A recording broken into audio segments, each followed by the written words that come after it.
A mighty roar from the sound booth. The Cleveland Browns have won a football game. 29-24. They moved to 2-6. Against the Baltimore Ravens. That's not just won a football game, but knocked off a team that was 1 or 1A in terms of the best team in the NFL over the last few weeks. Yeah, they did. This was the full Jameis experience. We've got sound on his pregame speeches, his postgame speeches. He preached sermons. All right. He had dropped interceptions. Yeah. He had deep touchdowns. He had a 300-yard game, something Deshaun Watson's never done as a Browns quarterback.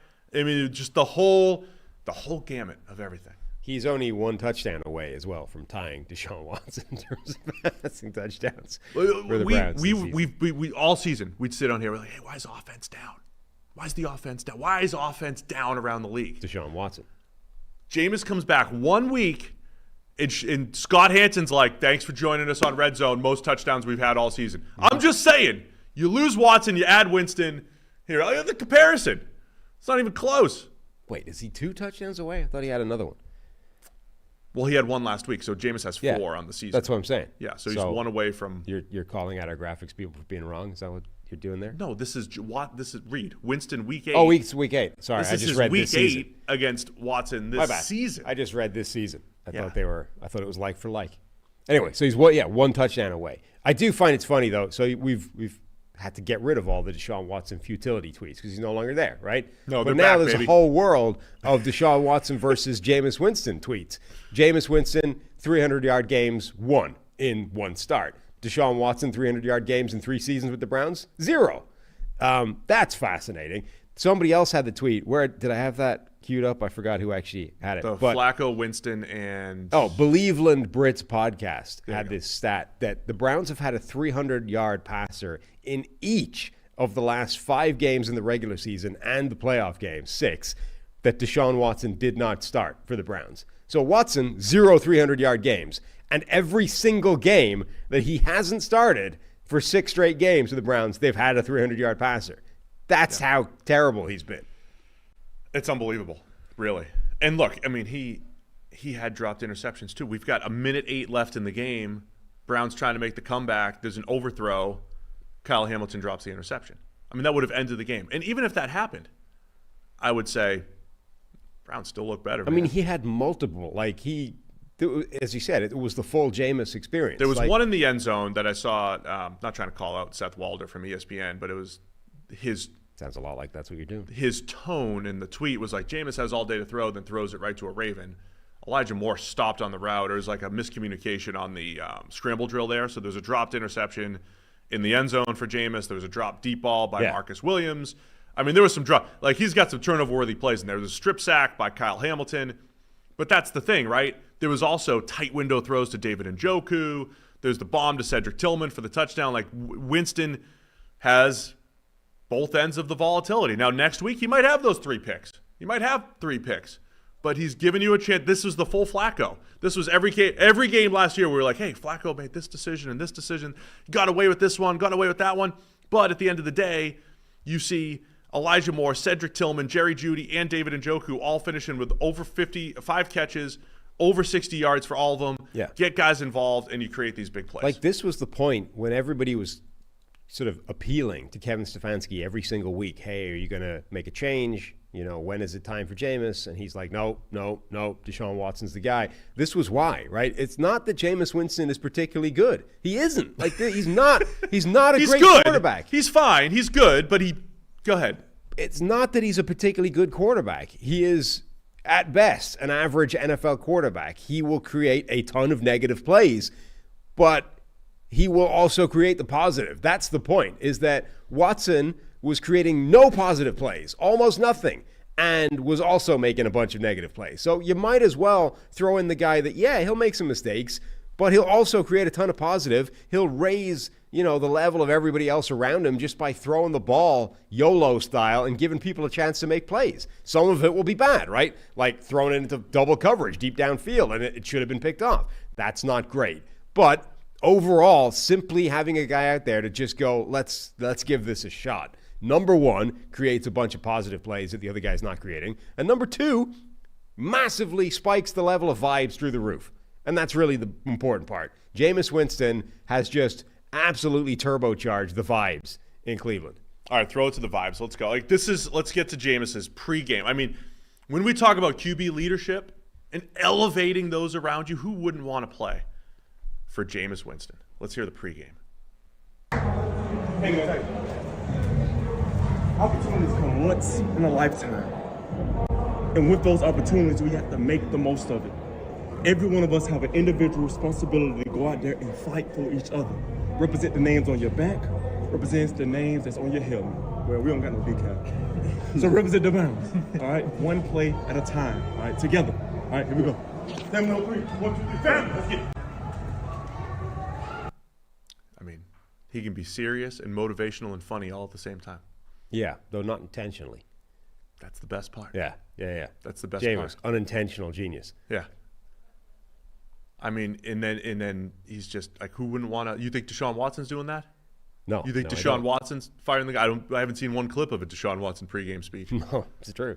Probably for the better. Probably. Mm-hmm. I mean, when your quarterback is doing that, that's why the safeties drop the interceptions. That's why. That's why. Yeah. That is why it happens. Uh-huh. Because of Jameis.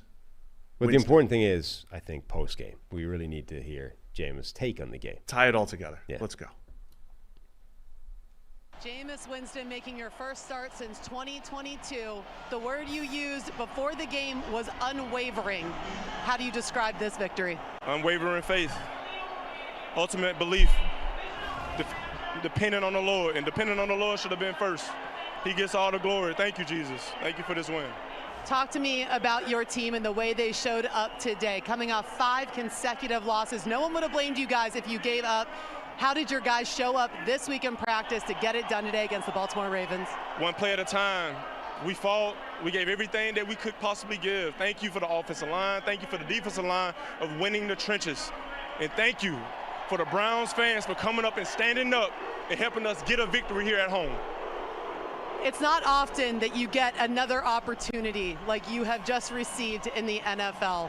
What does it mean to lead these guys, and what could be the start of what you said is something special moving forward? Man, it's a white boy from Detroit that I really admire named Eminem. He said, you only get one shot. Do not miss your chance to blow. This opportunity lasts once in a lifetime. And I know I got a quote, Eminem, he from Detroit, he right up the road, but man, I'm just grateful. I'm grateful that the Lord provided me with this opportunity. I'm grateful for my teammates, my coaches, and these amazing fans. Unbelievable performance. I have literally never seen a single human being in a 3-answer sequence thank Jesus, his offense and defensive line, and then Eminem sequentially. That's the first time since 1940 Yeah.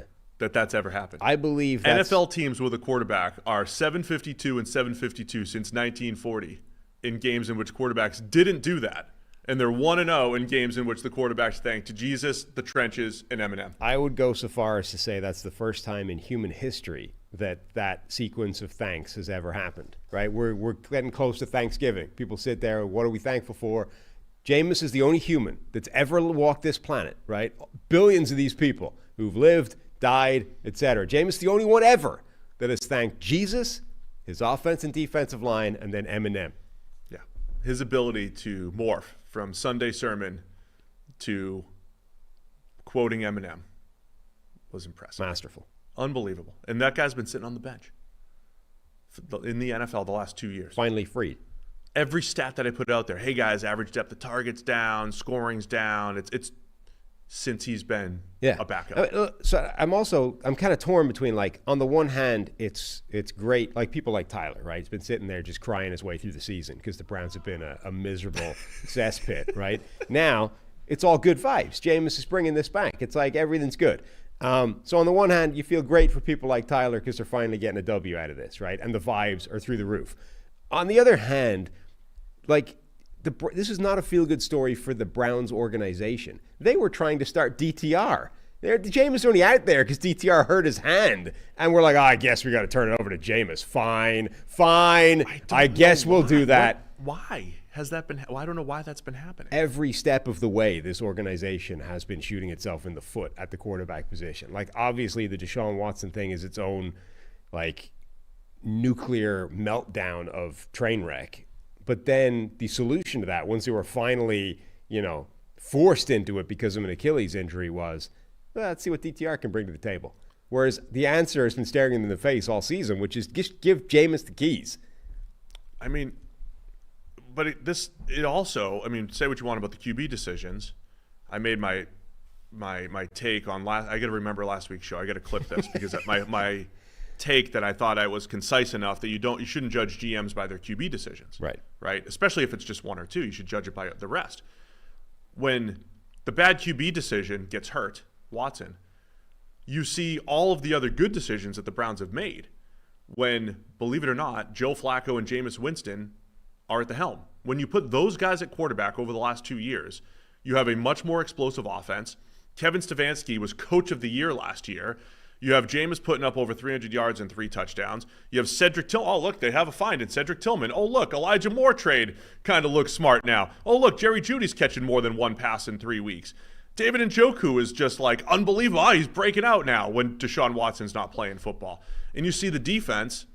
The defense deserves a ton of credit because they made life difficult. They had a lot of pressure on Lamar Jackson, and a lot of his game was tight window throws and scrambling and having to, make something out of nothing. And Lamar did create a lot of big plays. They did create a lot of big plays, but the defense did a nice job. But so for whatever reason, Winston, Flacco, no Deshaun Watson, everything looks better with the Browns. Mm-hmm. I don't know if they're going to go win 10 games now after starting 2-6. Right.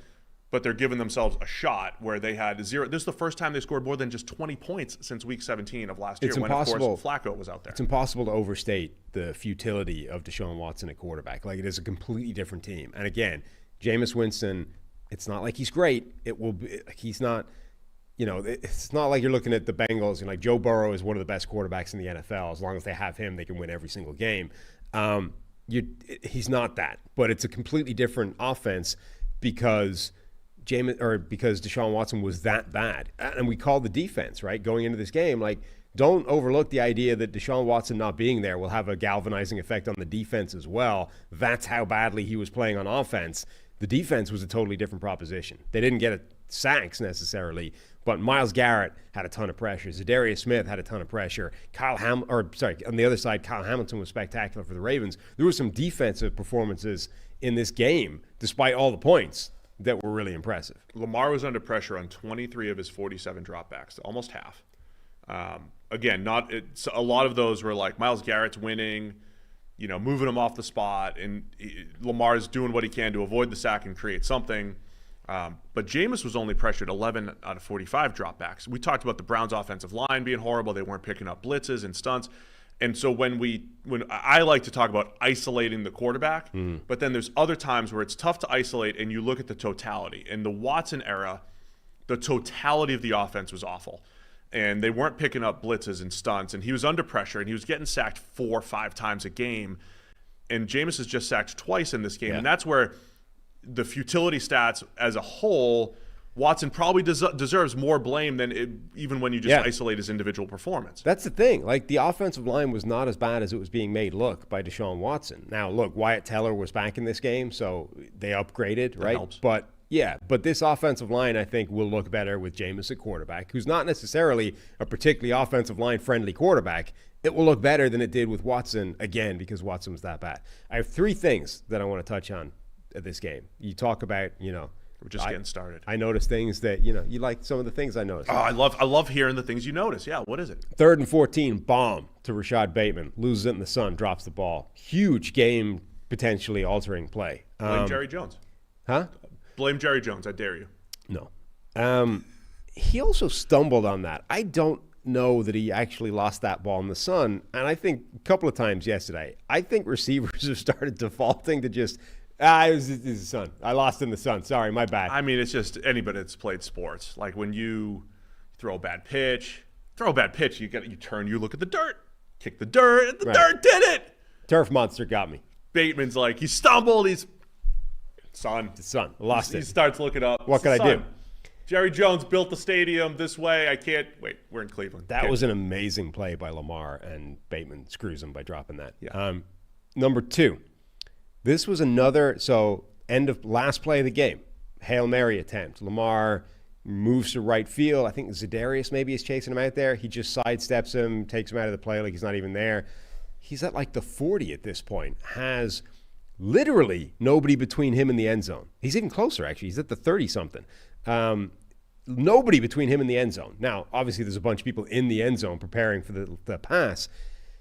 I want Lamar Jackson to run that ball and try and score from the 30-yard line. I think that there is a better chance of Lamar Jackson beating one or two guys and getting into the end zone from 30 yards out than there is of somebody catching that pass in the end zone, delivering it from him. Remember earlier in the season, they had a last play of the game and they did pitchy woo-woo, and Lamar ended up again at like midfield with one guy between him and the end zone, and at that exact moment, he chose to pitch the ball to somebody. Let him run it.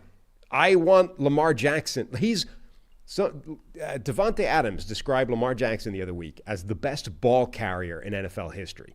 So Barry Sanders, Emmitt Smith, LaDainian Tomlinson, any great running back you can think of. The best ball carrier in NFL history, according to Davante Adams, is Lamar Jackson. And 2 times this season, with the game on the line, he has chosen to get the ball out of his hands rather than try and win the game himself. Like, he's almost the antithesis of what people think he is in terms of this like scrambling quarterback, running quarterback, right? He should move to wide receiver. Run the damn ball and try and score. Oh, I would love to see it. I would love to see it. I love that you noticed that. The final thing I want to say.